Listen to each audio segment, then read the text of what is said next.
But one great way that I can love them is just to smile. Yeah.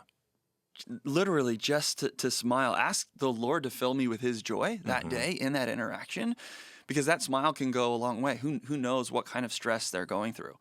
Another thing that I can do is intentionally, with a genuine heart and mind, look them in the eye when the order is done and say, hey, I hope you have a great day.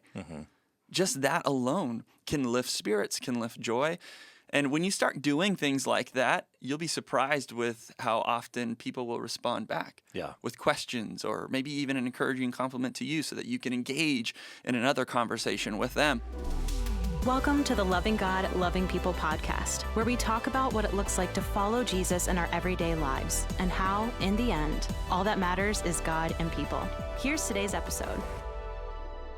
Hey, everybody. Welcome to the podcast. I'm sitting with my friend Grant Botma.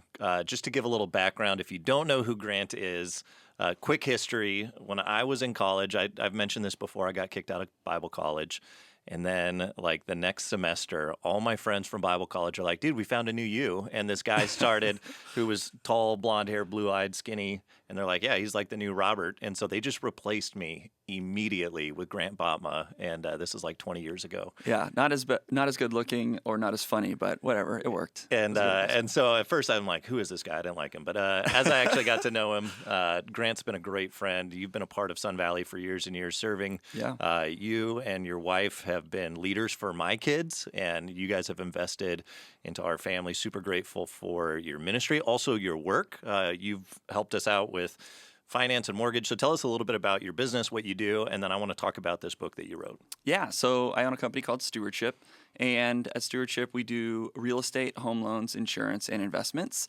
And the way that we like to communicate is that we love people through finances. We're advisors that serve people with wisdom and love in all kinds of different areas of their finances. Yeah, so when I was newly married, trying to figure out, how finances work, how mortgages work, all of that, Grant has been super helpful and truly looks at not just, okay, there's a business aspect to what you do, but you see it as a ministry. And You went to Bible college, you have a business degree, you started these businesses, and you just said, hey, I want to do it different than the industry. I want to not go after clients to see how much money we can get from them, but how do we actually serve people? And it turns out the way God designed work is that when you serve people and you actually put their needs ahead of your own, you get rewarded with these little things called dollars that people will pay you for these services and for good business practice like that. And so it's served you guys well to kind of shift the mindset of your business. Absolutely. So you cannot have a business fundamentally without serving somebody somewhere. Like, that's the heart of every business, right? And for me, when I looked at serving, well, I just wanted to see the best example of serving, and that was Jesus. So the best business book for me has been the Bible, as it's allowed me to learn what does serving people look like. And because, again, you can't have a business without serving people, and you got to put other people's needs ahead of your own if you want to do it right. That's so good. So I want to shift gears here. You wrote this book, WorkLife Harmony. And if you are listening to this, the cover, it says work-life balance with a giant X through it. And you talk about how work-life balance is a myth. And so I want to talk about, there's some principles in this book that are really helpful. Anybody who's listening that's feeling like, man, things are out of quote-unquote balance, this book will help you. And it's not necessarily the way that you think. So talk about the myth, first of all, of balance. Let's unpack that and why that is a misnomer, why people that are trying to find balance when it comes to work and family and all of that are frustrated. Give us some insight on that. Yeah, it's a target that's going to set you up for failure. Nobody can balance 24/7, 365. Yeah. Even the person who broke the world record for balancing, I think it was like 70 some odd hours, he eventually fell down. Right? Yeah. So this goal that we have for balance is the wrong goal. It's the wrong target. I believe it needs to be something else. It needs to be harmony. And the way that I kind of think about it is it's like music. It's like a band. So imagine going to a second grade concert, okay? And you are about to watch your child and you're sitting in the seat and maybe you've gotten there a little bit late and you're like, okay, finally I'm here, right? And then they start the music and you're like so proud of your child and it's so amazing. But then like out of nowhere, you're like, oh, I just realized this is a second grade and this sounds awful. Yeah. I'm going to be honest on the podcast right now. My kids have had different, whatever, they were in band in elementary school and all of that. one of my least favorite things, and I know my kids don't listen to this podcast, so I can say this, is going to these recitals, and it's just painful. And parents, parents who are listening, just know you're a way better parent than I am when it comes to these things, because they also do the like, hey, you came here for this, but now we're going to make you stay for the other performances and the other grades, and it's torture for my soul. But I love my kids, and I'm glad that they're learning music. But yes. It's a hot mess when you go to an elementary school recital. And I do want to say this about music. If you think about music, which is more about how life works, and there is harmony and rhythms and all of that, if you had balance in music, that's the sound of somebody flatlining. You got it. That's the sound of just right. Like the heart has stopped. Like that is not something that you want in your life. And this whole balancing beam analogy and picture, or slack line, or the tightrope walkers and all of that, they're holding something and they're using all the muscles in their body to keep balance, right? So eventually that's gonna fail. Yeah. Eventually exhaustion's gonna set in, and that person's gonna fall, which is what this whole work-life balance myth is setting people up for. Yeah. Whereas harmony, there's multiple sounds together. There's multiple people in the band, and when it's done right, when you hear really good harmony, everybody loves that. Everybody enjoys that. And whenever we're not necessarily feeling great about our life, we might say, oh man, I'm lacking balance. Really, no, it's what we're really lacking is harmony. We're not working in conjunction with the other people around us because we were created for community. We might have the wrong targets, like we're trying to go for balance.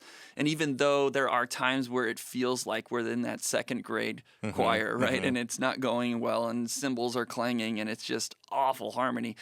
With time and with work, you can sound like a really great high school choir performance. Yeah. If you've ever attended those, Yeah. Sometimes at Christmas time we go to those, and it's just gorgeous and it's beautiful. So the goal is we want to have a different target.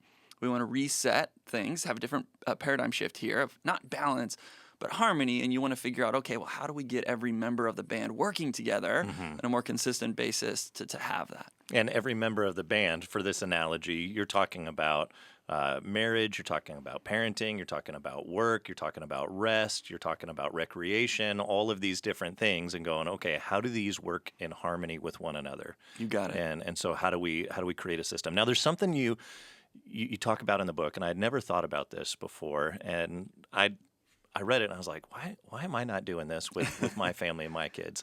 So you don't do the like, oh, dad has to go to work today and woe is me, and I'm just working so I can get back home. Because I remember being a kid and thinking, man, why do adults do that to themselves? Like it seems like they're trudging off to this miserable existence all day, sitting and working to come home and be exhausted. And I'm like, is this life? Is this like, and I remember as a kid having these like philosophical conversations with myself going, man, I think maybe I want to work outdoors. I think maybe I want to do something different than working in an office, because it just seems so miserable, not just with, looking at my parents, but looking at adults in general.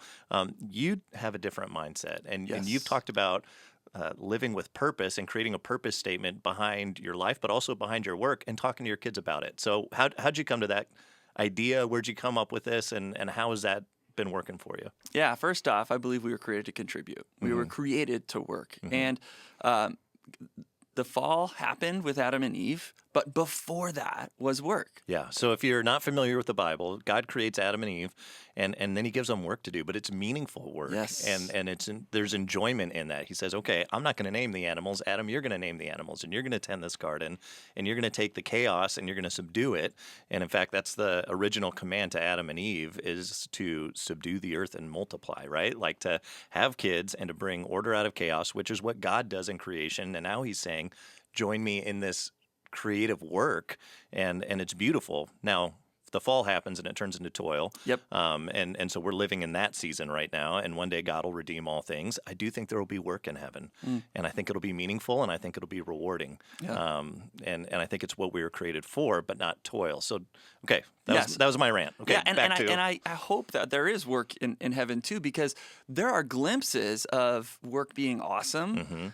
Again, every business everywhere is serving somebody somewhere. And if you're doing it with selflessness and you're genuinely making the world a better place with your work, there are times that we feel a gigantic amount of fulfillment. And it's one of the reasons why a lot of us try to work more and do work more.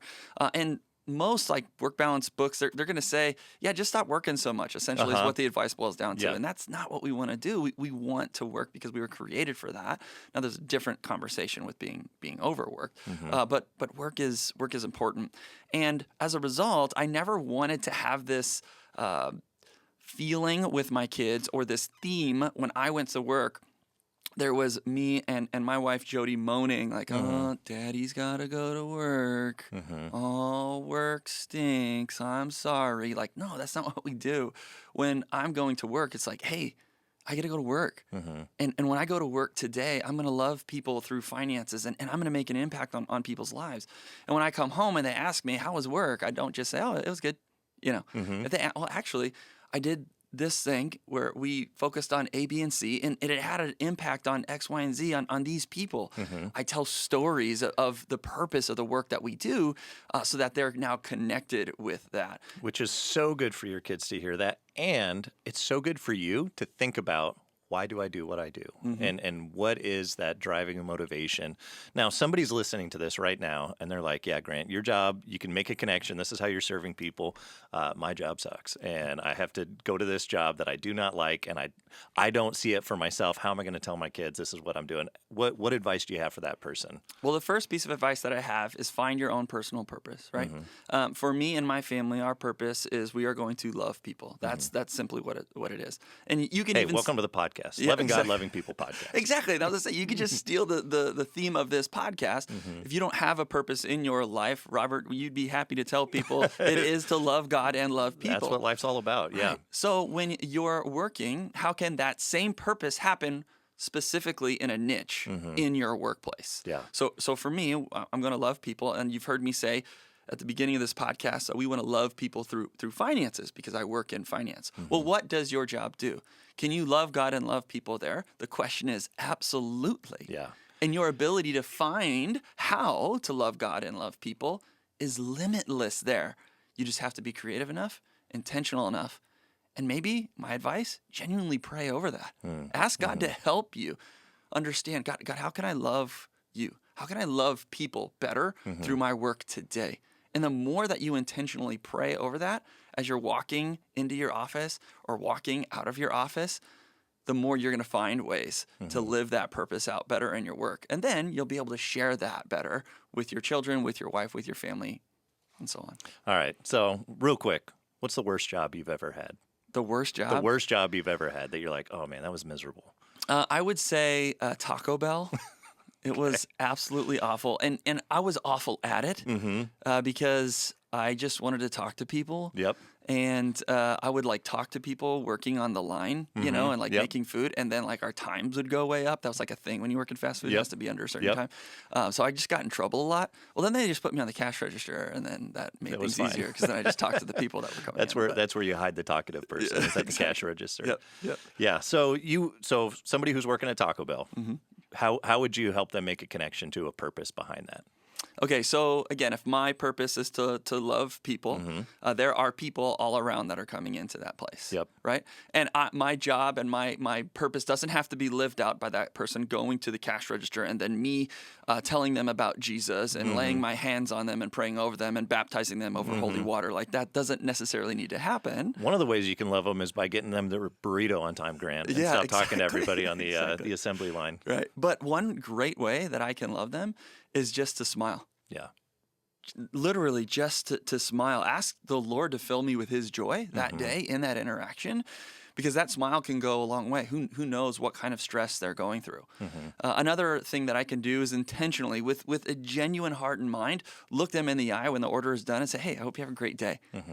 Just that alone can lift spirits, can lift joy.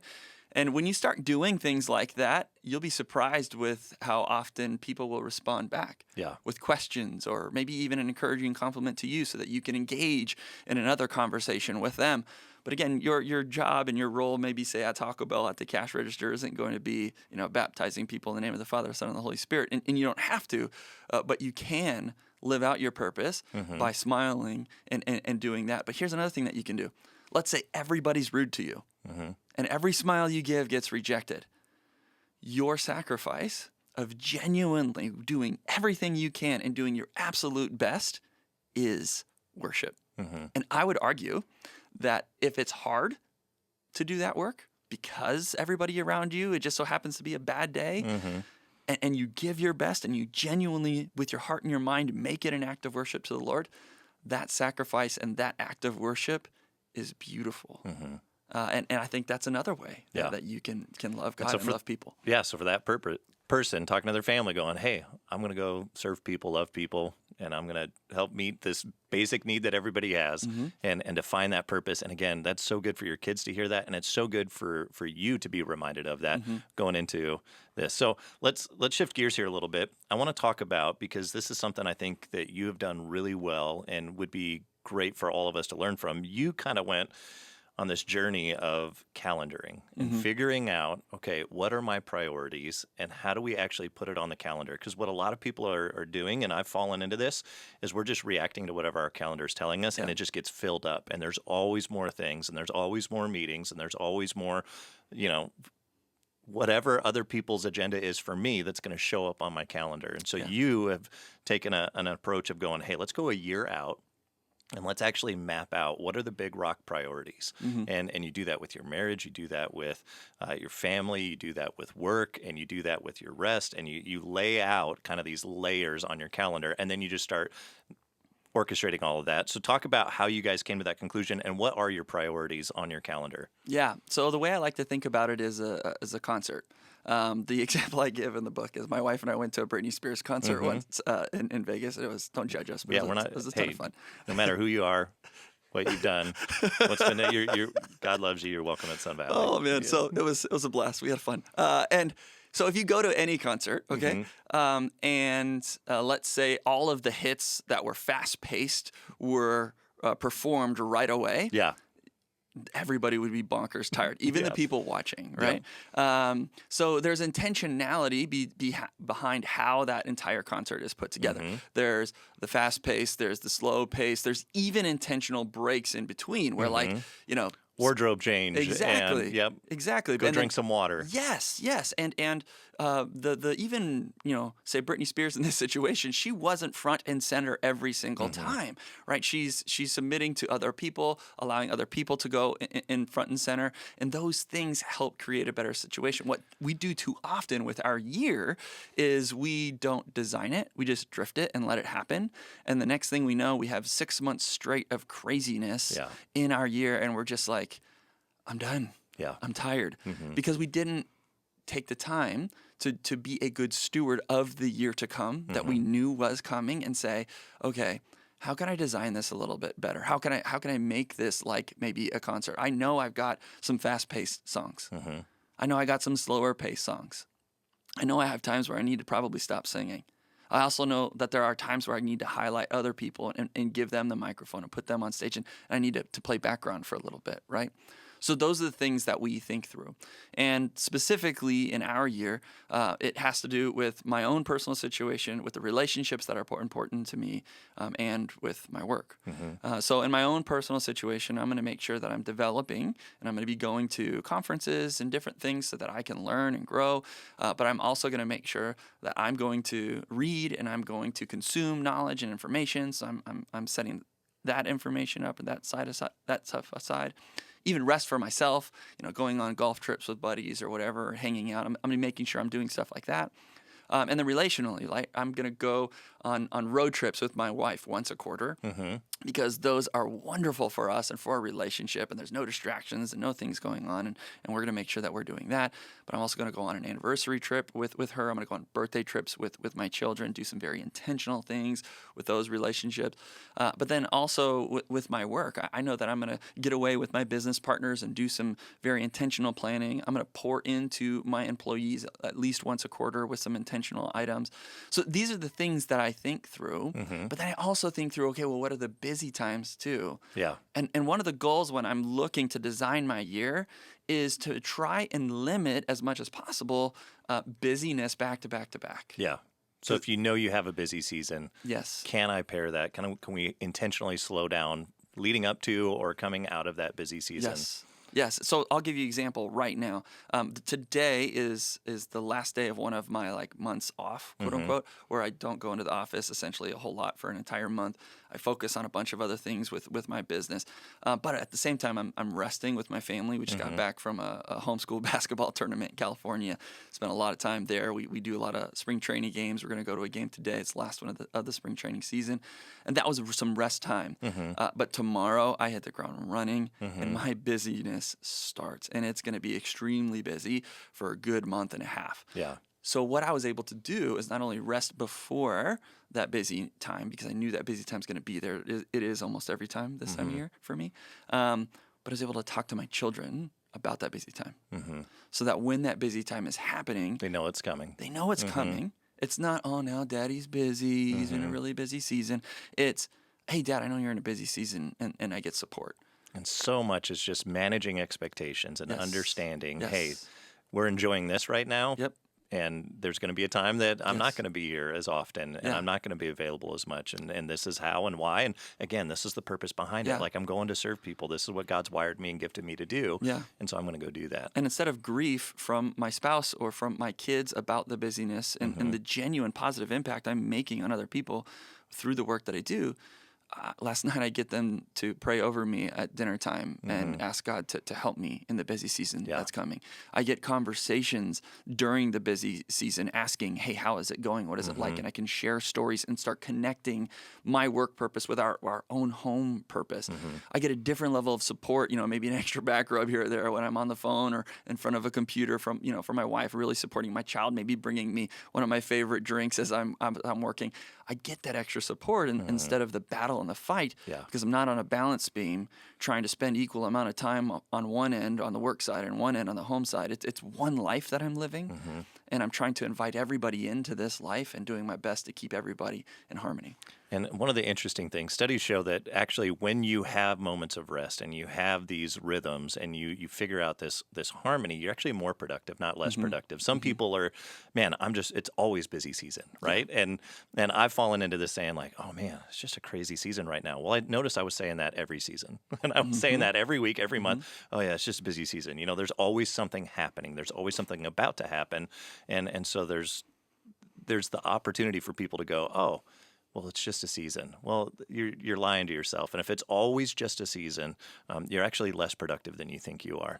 So one of the things you do is you evaluate and you go, okay, what do I need to start doing? What do I need to stop doing? What do I need to do more of? What do I need to do less of in all of these areas so that when you are in busy season, your kids know that, well, I'm still going to have time with dad because he's prioritized that, because you've evaluated and gone, okay, I want more meals together with the kids. I want more trips with the kids. Talk about, how do you pick what are the things you do more of, less of, start doing, stop doing? And is that just you going away for a day? Is that you getting feedback from people? How do you kind of choose what am I going to adjust each year? Because you're constantly tweaking this thing. Yeah.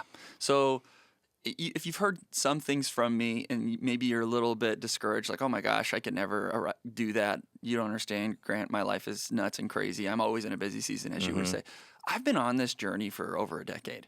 Like I've been doing this, right? And when I first started, I did sound like the second grade tuba player, right? Who wasn't great, just making noise somewhere. But dang it, I was making noise, and I was trying, and I had some intentionality behind it, and I started practicing and working. So it's been years and years and years where I've been able to add on to it. And the way that I've been able to get better at it is exactly what you said. Ask those 4 questions. What can I do more of? What can I do less of? What can I add? And what can I remove? And I have these conversations and I try to answer these 4 questions, not only personally in my own life when I get away on my own, but when I do my annual anniversary trip with my wife and when I do my annual birthday trips with each of my kids. So my wife and I look back on the year that was, and we talk about all of our wins, all the things that we can celebrate. And we genuinely praise God for those things and try to celebrate those things. We want to repeat them and see them again for the next year. But then we're saying, okay, well, what are areas that I could have improved and we could have done better as a couple? And we help then answer those questions by seeing the celebrations, seeing the improvements, and that helps with that. And the same is true with my children. Now it's different, right? When they were really little, I'm not going to be like, okay, what are we going to do more of and less of? And they're like 3, and they're like, can I have chocolate milk, right? That's right. That's not how it goes. But it's simple questions like, hey, what's daddy doing good? What do you want to see daddy keep doing? Or where can I be a better dad? Just having those questions, and that's it, even when they're younger. But now my daughter, Cambria, she's at the age where she's 14, and we have a lot more intense and serious conversations where, because she's been trained up in answering some conversation around that, now she's able to get a little bit more detailed and in depth. But again, it's just a practice of looking back on the year that was, and then trying to intentionally make the next year just a little bit better by saying, what can I do more of? What can I do less of? What can I add? And what can I remove? Now, the whole ideal year calendar that I put together, I want you to hear and know this is not Jody and I getting the entire calendar out with every day and like scheduling what the date's going to look like. It's just, we know what the months are going to be. Yep. We know typically there are some things that are repeated every year. Yep. Some busy seasons, some slower seasons, right? You know, you have your work retreat. You know, you have these things that are going to happen regardless. Like this is coming on the calendar, and so you could just plan for it. Yes, and we try to say, okay, this is ideally how we'd like this year to be lived out. Let me then just kind of generally highlight, okay, this is when this is going to happen. This is when this year is going to be different because, you know, A, B, and C is happening, so we have to make an adjustment over here, right?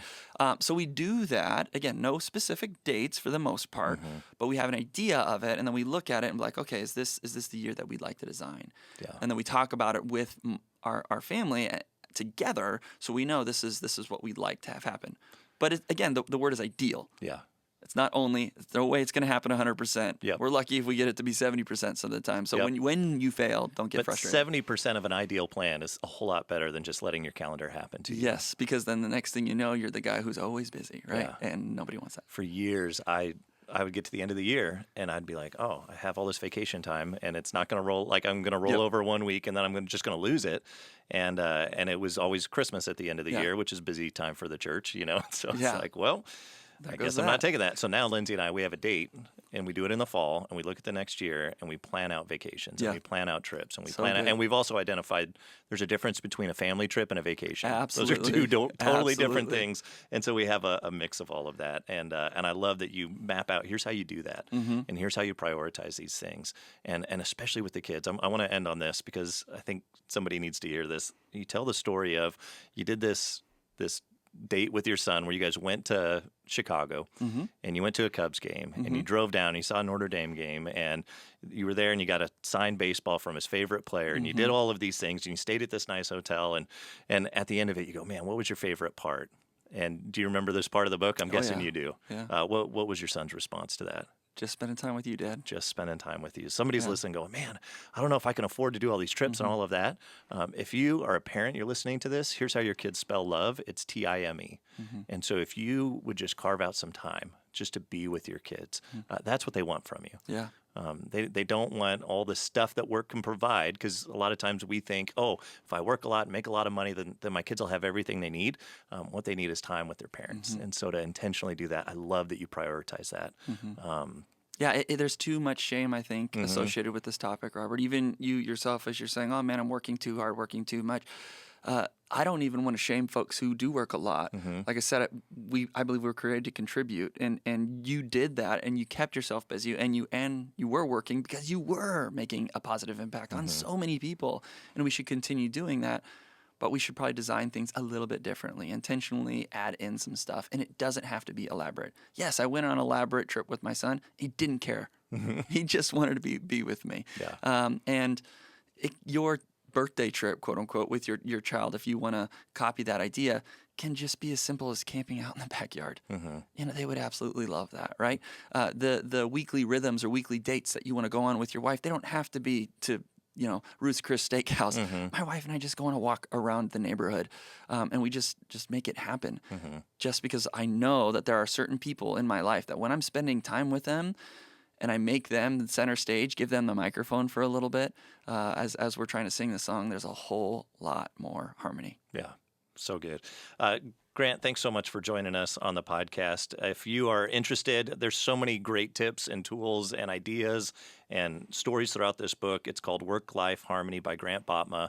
You can find it on all the places that you find books. But Grant, thanks so much for joining us on the podcast today. Super, super appreciate your time. I love being here. Thanks. Thanks for watching this week's episode of the Loving God, Loving People podcast. Make sure you subscribe to this channel and click the bell so that you'll never miss an episode. And while you're at it, if you found value in this conversation, we'd love it if you would like this video, leave us a comment, and even share it with a friend. Doing that will help more people meet, know, and follow Jesus. And lastly, you are always welcome to join us each week for one of our services right here live on YouTube. Thanks for joining us. We'll see you next time.